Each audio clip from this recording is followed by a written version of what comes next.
Thanks for clicking on this channel. 2 women who broke Benin traditions. The first woman is Queen Idia, mother of Oba Eseki. Queen Idia refused to be killed when her son became an Oba as demanded by tradition.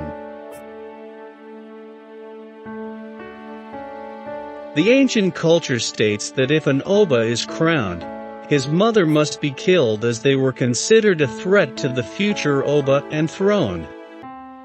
This was the dilemma Idia found herself after the death of Oba Ozoliua, her husband.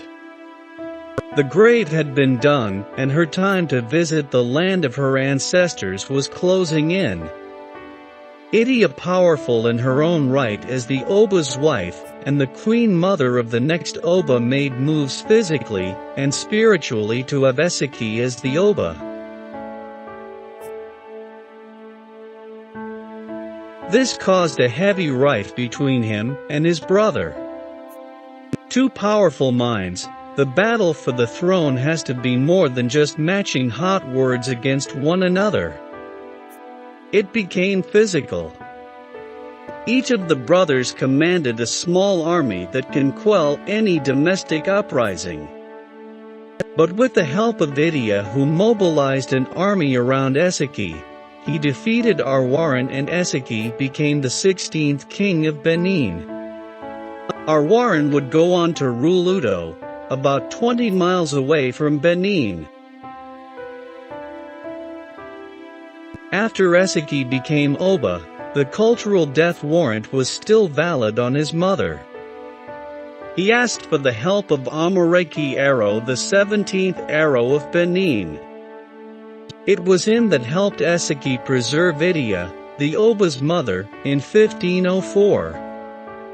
Amareki Aro had a secret grove at Indamwamaro at Huselu, and called it Aroasun, the shrine of the god of herbs, which no one, except those initiated, could enter the place. For a long time, he kept Idia, the mother of Eseki, there, while Oba Eseki also fought to eradicate the bad custom of eliminating the Oba's mother. After the barbaric tradition of killing the king's mother was successfully abolished by Eseki, his mother was restored back to the palace, and there he crowned her the Egwahe Inyoba, palace of the queen mother, making her the first Inyoba. The king's mother was saved, but at the cost of the king promising never to have direct contact with his mother again for life. That is why the queen mother in Benin cultures cannot come into direct contact with her son once he becomes king. Inyoba Idia was allowed to rule at Huselu as a ruler, the hidden Oba of Benin. As time went on, Eseki became a very powerful Oba with his mother right by his side, protecting and advising her son on what steps and measures to take to develop and improve the great Benin kingdom. As a patron of arts, Inyoba Idia was responsible for many innovations that still hold strong in Benin's cultural history till date. The famous Inda battle of 1515 couldn't have been won if not that Inyoba Idia, dressed as a man, marched alongside her son and won the war for him. Not forgetting countless assassination attempts she thwarted to save her son. In 1550, Inyoba Idia died and left Eseki devastated, but not without the support of Ilaba, Eseki favorite's wife, whom she had specially groomed to fill her space. Eseki would later commission the royal carvers at the palace to carve a figure in the honor of the woman who was not just a mother, but a war general, a priestess, his advisor, and a patron of arts and culture. The figure that was carved would later be used as the official emblem of the Festac 1977 festival in Nigeria. Her name and role in history would never be forgotten.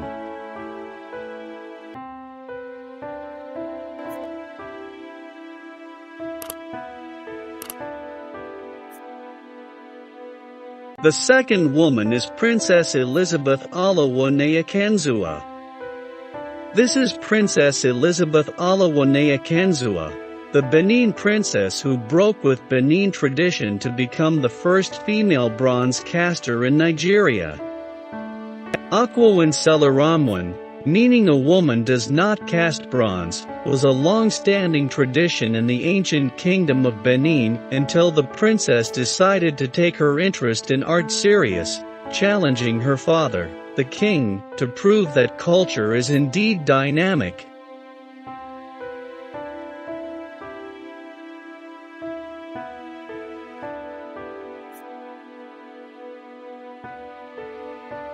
Born August 8, 1945, daughter of Oba Akenzua II, grandfather of the current king who reigned from 1933 till 1978, and an aunt of Oba Elwahe II, who ascended the ancient throne in 2016. Princess Elizabeth is also the first female to major in sculpture at the Department of Fine Arts at the University of Benin, and the first female recipient of the university's Master of Fine Arts, MFA. The Benin people hold very strongly to their customs and traditions which are empowered by the words of the Oba. One of such traditions was the one which forbade women from the great art of bronze casting for which the people of Benin have gained renown worldwide. It was believed that a woman would become barren if she went into the foundry or handled the bellows. As a child, Princess Elizabeth developed interest in the arts, especially sculpture, which was encouraged by her father.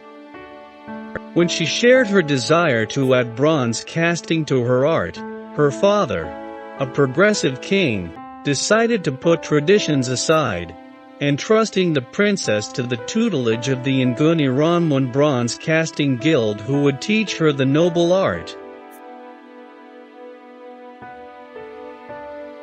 Princess Elizabeth continued her formal art education at the University of Benin, where she graduated with a BA in Fine Arts in 1979, going further to earn a master's degree in sculpture in 1984 after completing a thesis on an investigation into Benin's Ciré-Perdue casting technique and becoming the University of Benin's first female recipient of a Master of Fine Arts, MFA.